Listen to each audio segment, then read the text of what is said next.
구약성경 545페이지에 있는 열왕기상 17장 8절부터 16절에 있는 말씀을 교독하도록 하겠습니다. 8절 먼저 읽어드리죠. 여호와의 말씀이 엘리야에게 임하여 이르시되 너는 일어나 시돈에 사람 사르밧으로 가서 거기 머물라.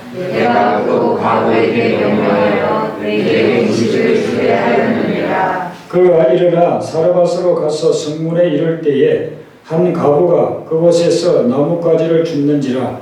이에 불러 이르되 청하건대 그릇에 물을 조금 가져다가 내가 마시게 하라. 그가 가져갈 때 엘리야가 그를 불러 이르되 청하건대 내 손에 떡한 조각 내게 가져가라.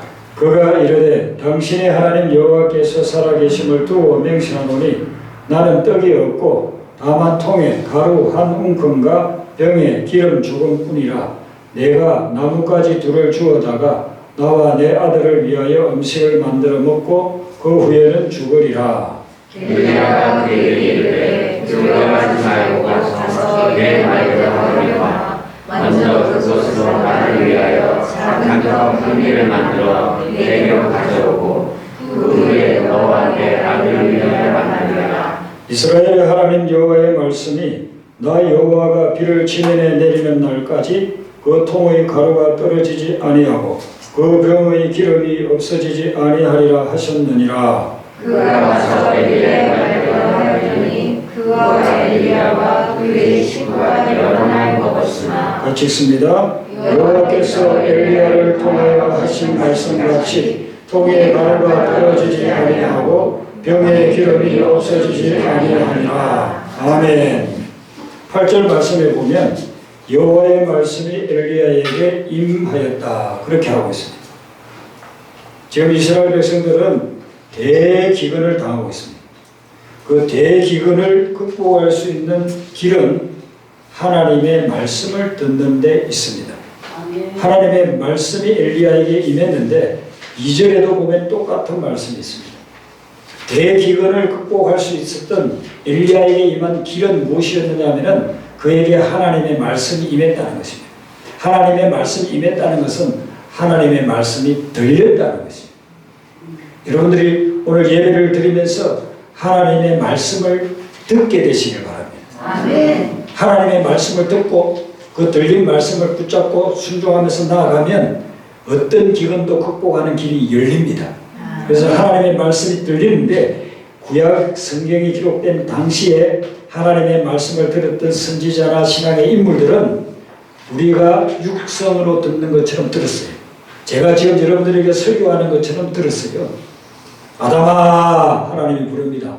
아담 귀에 그대로 들립니다. 모세야 부릅니다. 모세에게도 그대로 들리는 거예요. 사무엘아 자고 있는 사무엘을 부릅니다. 신약에서는 사울을 불러서 바울로 변화시킬 때에 사울아 사울아 네가 왜 나를 핍박하느냐 그 음성이 또렷이 들렸습니다. 그런데 오늘날은 우리에게 이렇게 육성으로 들리는 것 같이 음성을 들려주는 경우는 거의 없습니다. 간혹 있기는 하지만 거의 없습니다. 99.999%는 없습니다. 그럼 하나님이 오늘날 우리에게 어떻게 말씀해 주시느냐? 오늘날은 우리가 기도할 때 성령으로 감동을 주십니다. 우리 마음속에 넌 이것을 하라, 이것을 하지 마라, 어디로 가라, 가지 말라 이것을 알려주는 거예요. 마음에 감동을 주시는 거예요. 또 하나님 말씀 속에서 기록된 성경 속에서 우리에게 말씀해 줍니다. 그래서 우리가 신앙생활을 할 때 하나님의 음성을 듣고 하나님의 말씀을 듣고 싶으면 성경을 보면 됩니다. 대부분이 성경을 통해서 말씀해 줍니다. 구약에는 기록된 성경이 없었기 때문에 하나님이 직접 말씀해 주셨지만은 지금 교회 시대를 살아가는 우리에게는 기록된 말씀이 있기 때문에 기록된 말씀 속에 들어가면 그곳에서 하나님이 우리에게 말씀을 들려주신다는 겁니다. 그래서 말씀 묵상이 굉장히 중요한 거예요. 우리 신앙생활에 있어서 우리 일상적인 생활에 있어서 특별히 기근을 당했을 때에는 우리가 매일같이 하나님의 말씀을 묵상해야 돼요. 그러면 새벽에 여러분들이 하나님의 말씀을 묵상할 때 그 묵상을 통해서 여러분들에게 말씀해 주십니다. 그러면 그 말씀 듣고 따라가면 기근을 극복하는 길이 열리게 된다는 것이죠. 또 하나님께서 우리에게 말씀을 어떻게 해주시느냐 하면은 성도를 통해서 말씀을 해주십니다. 나는 모르고 있는데, 나는 기도해도 깨닫지를 못하고 말씀을 묵상해도 잘 모르고 있는데 성도를 통해서 나에게 말씀해 줄 때가 있습니다. 어떤 경우에는 나에게 일어나는 사건을 통해서도 하나님이 말씀해 주십니다. 제가 지난 주일날 저녁에 대전에 가서 말씀을 전했습니다. 말씀을 전하고 KTX를 타고 와야 되는데 여기 행신까지 오는 KTX가 자주 있지를 않아요. 그래서 그 시간을 맞추려고 하니까 말씀 딱 끝나고 나면 대기에 있다가 누가 저를 이제 운전을 해줘야 되는 겁니다. 그렇게 하는데 그 교회 집사님 네 분이 자기들 차로 저를 이렇게 대전역까지 이렇게 태워다 줬습니다. 그래서 타고 가면서 한 30분 걸리니까 신앙적인 이런저런 이야기를 나누었습니다. 나누는데 이분들의 그 신앙 생활이 참 그동안 하나님 인도해 주신 그런 아름다운 모습들이 있어요. 근데 그 부인 집사님이 이분이 원래 어릴 때부터 신앙생활을 했어요.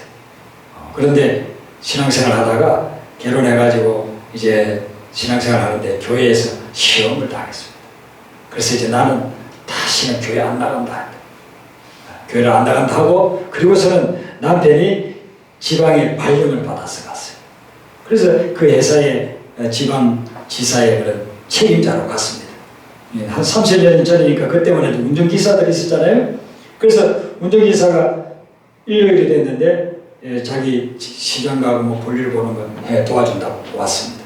그리고 고맙긴 한데 이야기를 나누다 보니까 그 운전을 하시는 그분이 부하 직원이 하시는 말씀, 사모님, 저는 교회 다니는 안수 집사입니다. 근데 사모님 운전해 주느라고 오늘 예배도 못 드리고 왔습니다. 그 이야기를 하는데 자기가 마음에 너무 찔리더라는 거예요. 자기도 그동안 교회를 다녀봤기 때문에 자기 때문에 예배를 드려야 돼서 예배를 못 드린다 생각하니까 너무 마음이 아팠어요. 그래서 자기 이야기도 했습니다. 나는 어릴 때부터 신앙생활 했다고 열심히 안 했지만 그냥 대충대충 하다가 시험을 받아서 나는 교회 안 나가기로 했다. 그런데 여기 왔더니만 어떻게 안수 집사님이 운전을 하시게 돼. 그래서 그 안수 집사님이 그분을 설득을 하고 해서 가까운 교회를 다니기 시작해서 그때부터 지금까지 30년간 신앙생활을 하고 지금 섬기는 그 교회에서도 아주 중추적인 역할을 하고 있다 하는 것을 들었습니다. 그분께는 그 안수 집사님이 하나님의 음성을 들려준 거예요. 시험을 받아서 나는 이제 다시 교회 안 나가지 그렇게 생각했는데 하필이면 운전하는 분이 안수 집사님, 그분을 통해서 그분이 신앙생활을 다시 해서 지금까지 30년 동안 신앙생활을 열심히 해보시고 있다 하는 감정을 제가 들었습니다. 여러분들에게 하나님이 어떤 과정을 통해서든 하나님의 음성을 들려주실 때에 그 음성을 그대로 받고 그 음성에 순종하여 따라가시기를 바랍니다. 오늘 엘리야를 보면은 엘리야는 하나님 말씀에 순종하기 어려운 상황이 있었어요. 하나님이 그리시네가라고 하라 해가지고 그리시네가에 가서 그곳에서 시냇물을 마시고 있었는데 시냇물이 그냥 다 말라버렸어요. 마실 게 없습니다. 지독한 가뭄은 언제 끝날지 모릅니다. 지금 이제 한 몇 개월 지났는데 앞으로 얼마나 더 지속될지 엄청난 그런 3년 6개월이라고 했는데 이게 3년 6개월이 그냥 뭐 몇십 년같이 여겨지는 것입니다. 언제 끝날지 모르는 그런 가뭄 속에서 하루하루를 지내고, 그리고 폭군 아합 왕이 이 엘리야를 늘 죽이려고 그렇게 위협하고 있었습니다. 이런 상황에서 하나님의 말씀이 또 임했는데 더 어려운 말씀이 임했습니다. 9절에 보면은 엘리야에게 하나님이 뭐라고 말씀합니까? 너는 일어나 시돈에 속한 사르밧으로 가라고 그랬어요.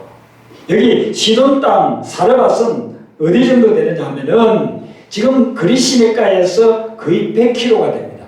요즘 100km는 얼마 먼 거리가 아니에요. 차 타고 가면 1시간이면 갈 수 있는 거리예요. 고속도로로 달려가면. 그러나 이때는 고속도로도 없는 것이 걸어서 가야 되는데 가다 보면 강도 있고 산도 있고 항무지도 지내야 되고 도둑놈들이 여기저기에서 숨어 있다가 산적들이 나올 수 있고 그런 위험한 길이에요. 그런데 하나님이 그 길을 가라는 거예요.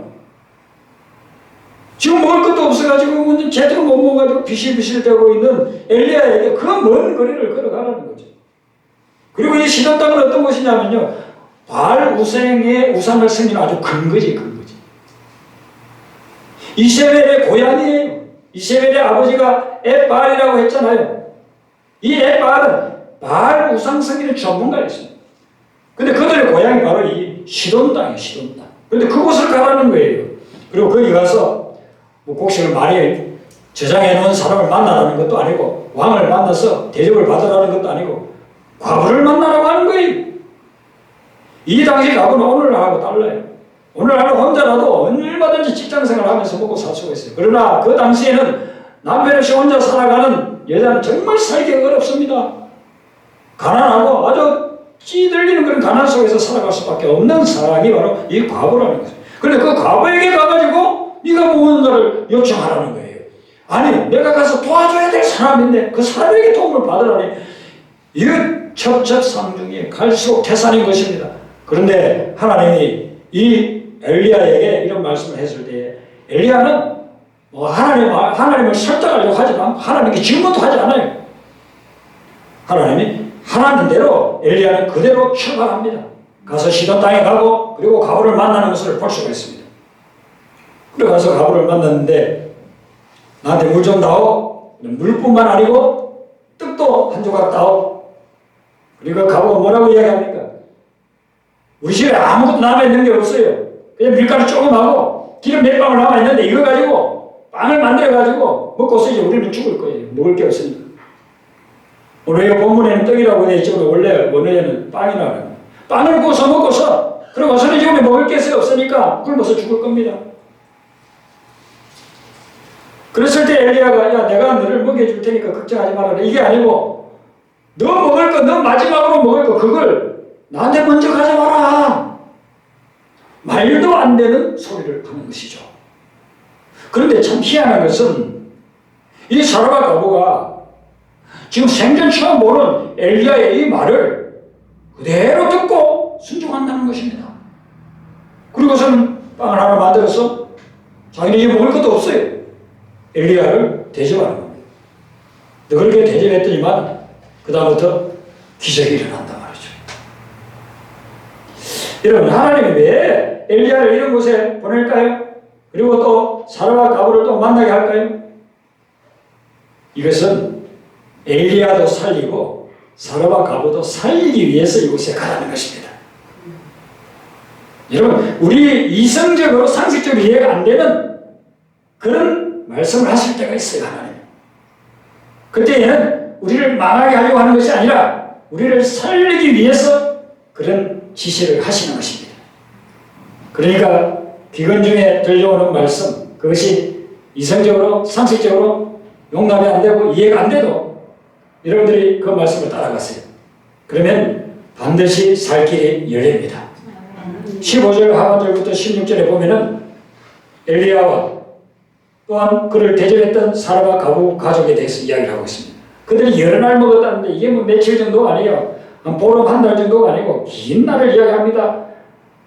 구체적으로 말하면 3년 동안을 하나님께서 계속해서 먹여주었다는 것입니다. 아침에 밀가루를 전부 다 가져다가 빵을 만들었어요. 바닥을 봤어요. 이제는 없어요. 이제 남아있는 게 없어요. 근데 저녁에 또 빵을 구우려고 가보면 거기 또 밀가루가 생겨나 있는 겁니다. 기름 오늘 아침에 다 썼는데 저녁에 가면 또 생겨. 그 다음날 아침에 일어나 보면 또 생기는 겁니다. 여러분 얼마나 신나겠습니까? 우리가 하나님을 믿을 때 이런 기적을 체험할 때 얼마나 신나겠어요. 다 써서 없어진다고 생각했는데 이제는 끝났다고 생각했는데 그런데 하나님이 약속해 주신 대로 그런 역사가 일어나는 거예요. 하나님의 말씀은 살아있고 운동력이 있고 날선 금보다 더 예리하고 능력을 발휘하는 겁니다. 여러분 이 기근 때 여러분들이 반드시 하나님의 말씀을 들어야 됩니다. 하나님의 말씀을 들으면 살 길이 열린다는 것입니다. 이 기근 중에 가장 필요한 것이 무엇이겠습니까? 기근이 지금 먹을 게 없고 마실 게 없는데 기근 중에 제일 필요한 것은 먹을 것이고 마실 겁니다.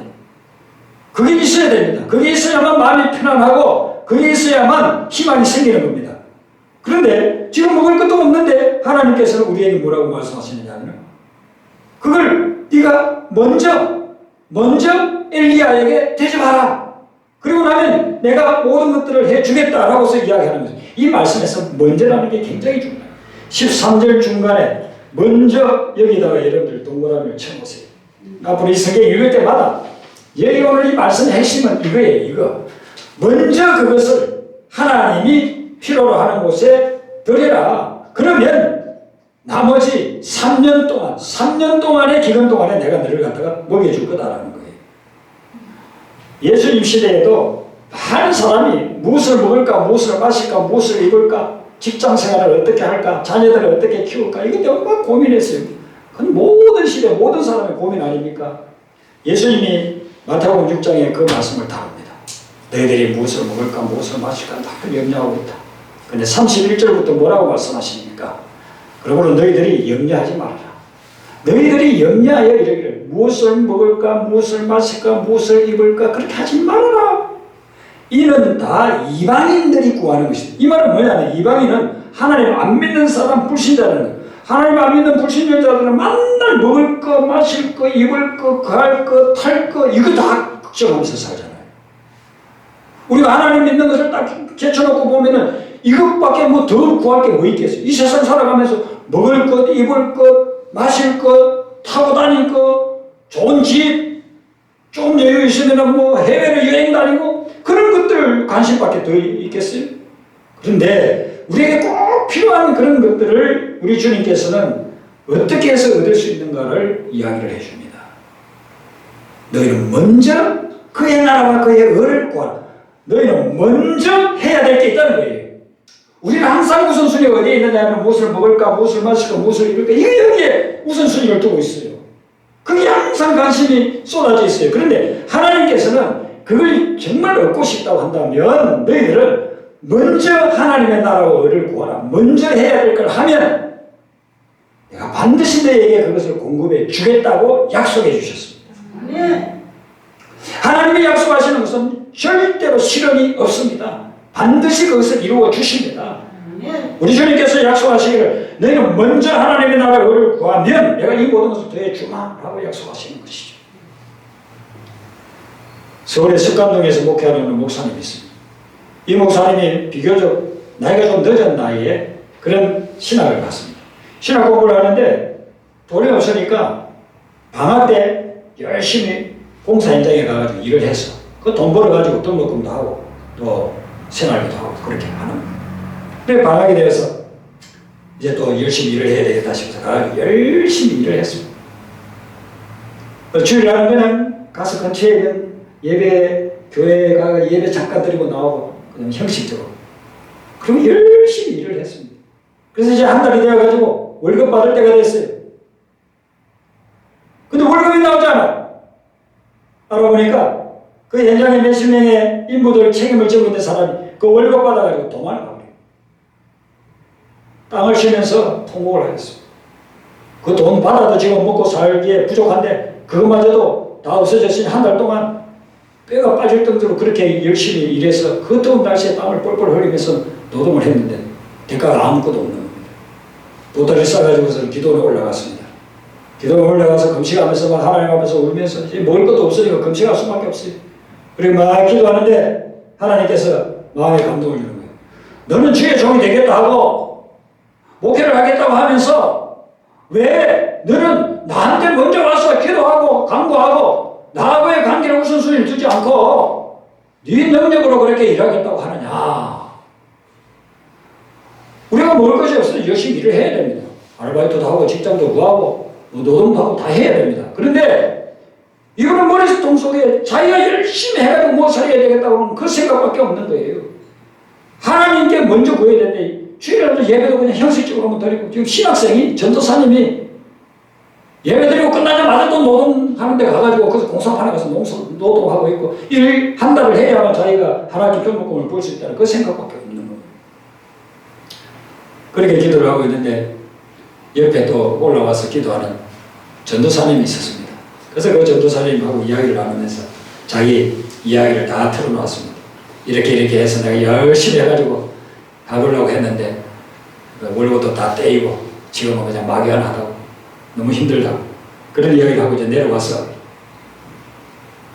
이제는 우선순위대로 해야 되겠다 해서 새벽기도 나가고 주일날 하루 종일 교회에서 사역하고 그렇게 하고 있는데 기도원에서 만난 전도사님한테서 전화가 왔어요.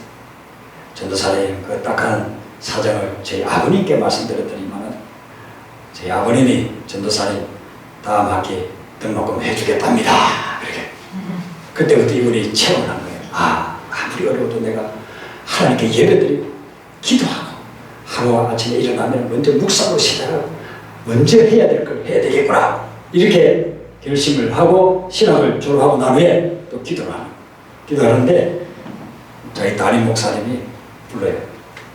자네는 신학도 늦게 하고 또 신학 공부도 뭐 많이 못했으니까 시골에 가서 거기에서 목회를 조그마한 교회에 목회를 하라. 그래서 이제 또 하나님 어떻게 말씀하시냐고 기도를 해보니까 서울에다가 개척을 하라고 하시고 하나님이 서울에다가 개척을 하라고. 그래서 우리 하나님 저는 늦게 신학을 했고 공부도 많이 못했고 저는 이렇게 뭐 아는 것도 짧고 저는 서울에서 개척하기 어려운데 어떻게 서울에서 개척하고 기도를 하면 또 하나님이 개척하라고. 그래서 순종하는 마음으로 개척을 해가지고 지금은 그 습관동에서 수천 명이 모이는 교회를 목회를 하고 계셔요. 하나님께서 우리에게 알려주실 때에 먼저 해야 될 게 뭔가 이걸 여러분들이 늘 명심해야 됩니다. 여러분 이스라엘 백성들이 왜 이렇게 기근을 당했나요?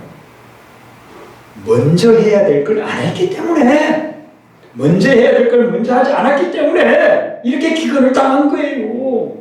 먼저 하나님께 나와서 예배하고 먼저 하나님께 기도하고 먼저 말씀 묵상하고 하나님을 위해서 해야 될 일들이 있는데 그거 안 하니까 인생에 엄청난 기근이 와버린 겁니다.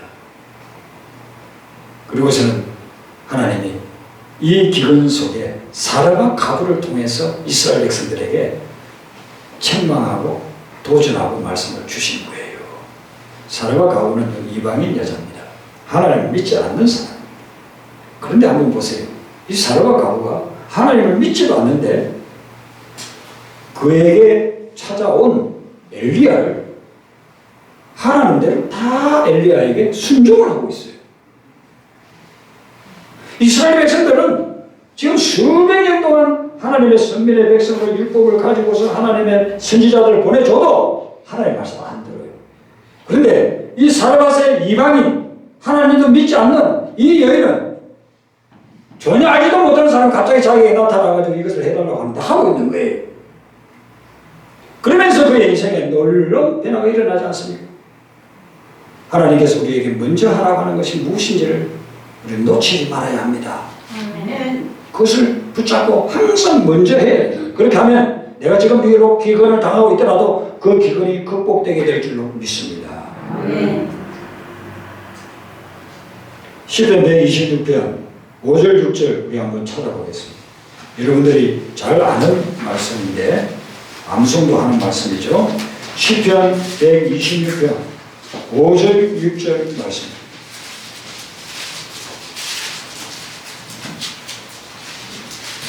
우리 같이 읽겠습니다. 시편 126편 5절 6절 시작. 눈물을 흘리며 씨를 뿌리는 자는 기쁨으로 거두리로다. 울며 씨를 뿌리러 나가는 자는 반드시 기쁨으로 그 곡식단을 가지고 돌아오리라. 아멘.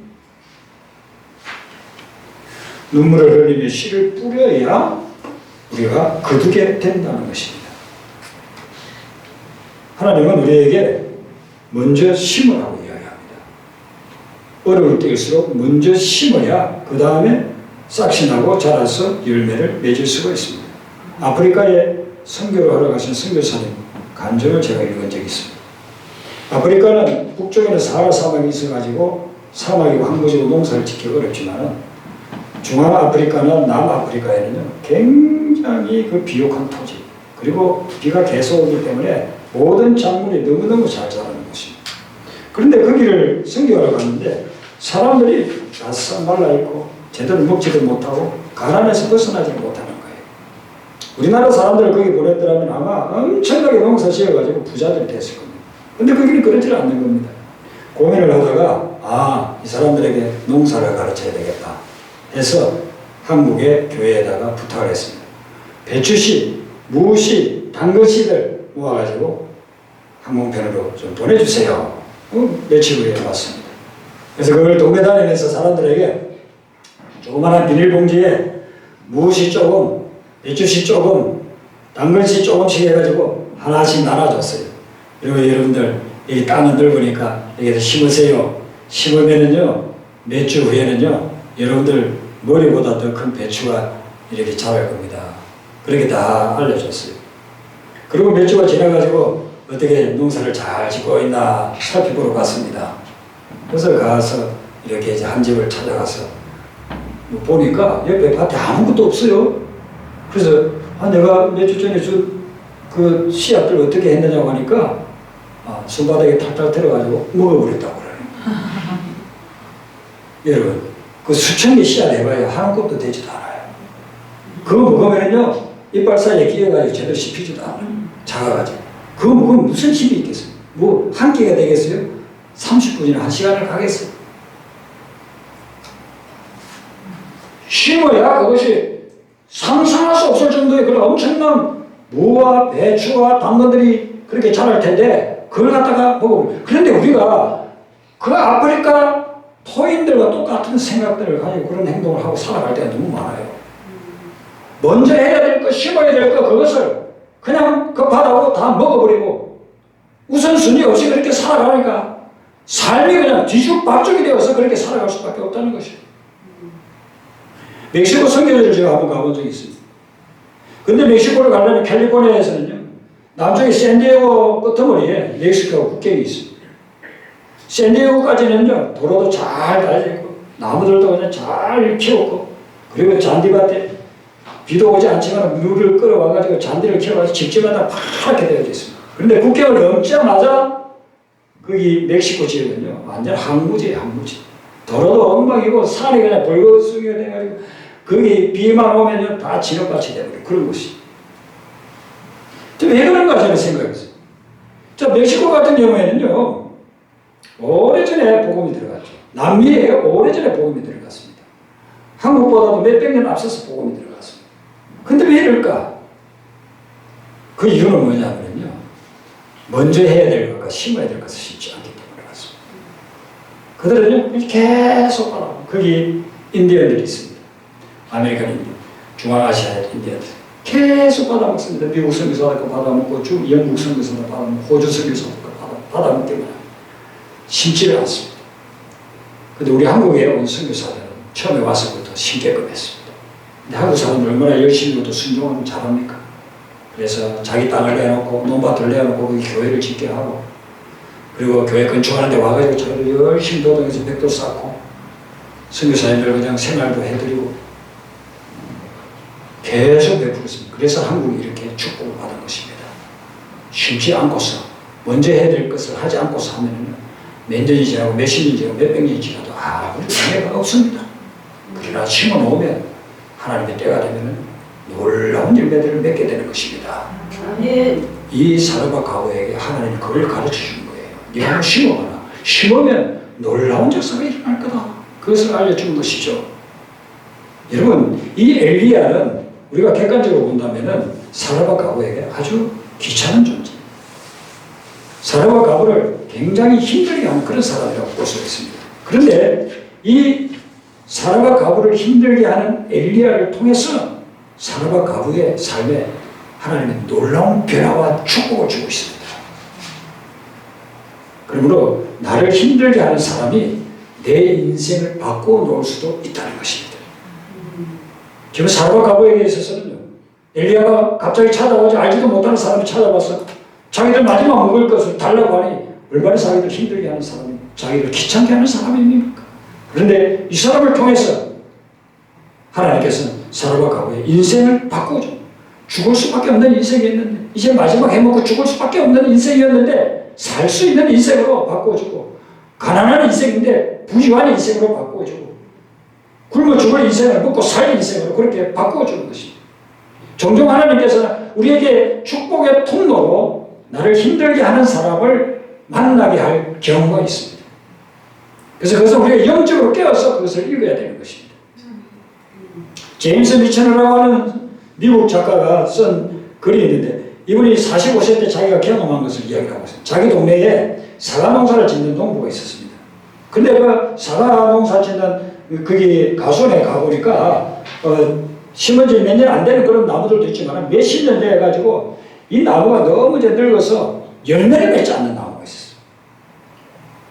그래서 작년에 열매를 찾아 맺지를 않은 그런 나무예요. 근데 그 농부가 그 나무에다가 큰 대못, 녹슨 대못을 8개 가져와가지고요, 위에서부터 막 중간중간에 다 밑에까지 다 박습니다. 농부에게 묻습니다. 이 가만 놔둬도 쓰러져 죽을 것 같던 이 늙은 나무에 왜 그렇게 못을 자꾸 박느냐고 그러니까 가을에 한번 와보라고. 그래서 가을에 돼서 가보니까 똑같은 거 나무인데 작년에는 열매를 맺지 않았는데 그 해에는 가을에 붉은색만 그런 사과가 주렁주렁 열려있더라는 거예요. 그 어떻게 해서 이렇게 사과가 열렸느냐고 물으니까 이 사과나무가 못을 박으니까 충격을 받아가지고 우리로 치면요, 자기가 할 일을 다시 기억하게 됐다는 거예요.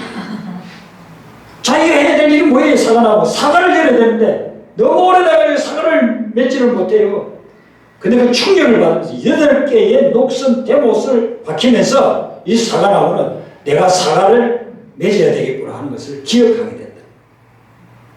물론 이제 거기에는 생물학적인 그 원리가 있습니다. 있는데 이제 농부는 그렇게 설명을 한 거죠. 우리의 인생에 있어서도 마찬가지예요. 하나님께서 나를 힘들게 하고 귀찮게 하는 그런 존재가 오히려 나를 영적으로 깨어있게 하고 나를 변화시켜주고 나를 거룩하게 해주는 그런 역사가 일어난다는 것이죠. 하나님이 우리에게 특별한 은혜를 주시려고 할 때에 내가 싫어하는 일, 원치 않는 일을 하라고 하실 때가 있습니다. 하나님이 여러분에게 특별한 은혜를 주려고 하는데 평범한 일상적으로 하는 일을 통해서는 그 특별한 은혜를 우리가 받을 수가 없어요. 어떤 때는 내가 정말 하기 싫은 일일 수도 있어요. 내가 거기에 뭐 별 재능도 없고 내가 하고 싶지 않은 그런 일들일 수도 있는데 하나님께서 특별한 은혜를 주시려고 그 일을 하라고 할 때가 있다는 것입니다. 지금 엘리야도 그곳에 가기 싫어요. 시돈 땅 진짜 가기 싫은 곳이 바알의 본산지라니까요. 우상숭배의 본산지는 거기를 왜 가요? 그것을 만약에 들키게 했다면 그는 단칼에 그는 죽는 것입니다. 사람아 가봐도 자기 진짜 하기 싫은 거예요. 내가 아끼고 마지막 남겨놓은 이 밀가루를 가지고 알지도 못하고 듣지도 못하고 한 번도 만나보지도 못했던 처음 생판 처음 보는 낯선 사람을 대접을 하라고? 내가 어떻게 그걸 할 수 있어? 진짜 하기 싫은 일이에요. 근데 하나님이 특별한 은혜를 주시려고 그 일을 하라는 거예요. 아멘. 그 일을 하게 될 때에 하나님의 은혜가 임하고 하지 않으면 하나님의 예배는 그 엄청난 은혜가 내 삶에 일어나지 않습니다. 여러분 우리가 이 기근의 기간을 통과하고 겪고 있는 것은 엄청난 기회입니다. 무슨 기회냐면은 하나님의 특별한 은혜를 체험할 수 있는 기회인 것입니다. 코로나로 인해서 얼마나 심각한 기근들이 있습니다. 근데 이 기근에 우리가 하나님의 음성 듣고 먼저 해야 될 우선순위를 분명히 하고 그리고 내가 하기 싫지만 주님이 하라고 하는 거라고 한다면 그것을 순종하면서 나아가게 될 때 여러분의 삶에 특별한 은혜가 임하게 될 줄로 믿습니다.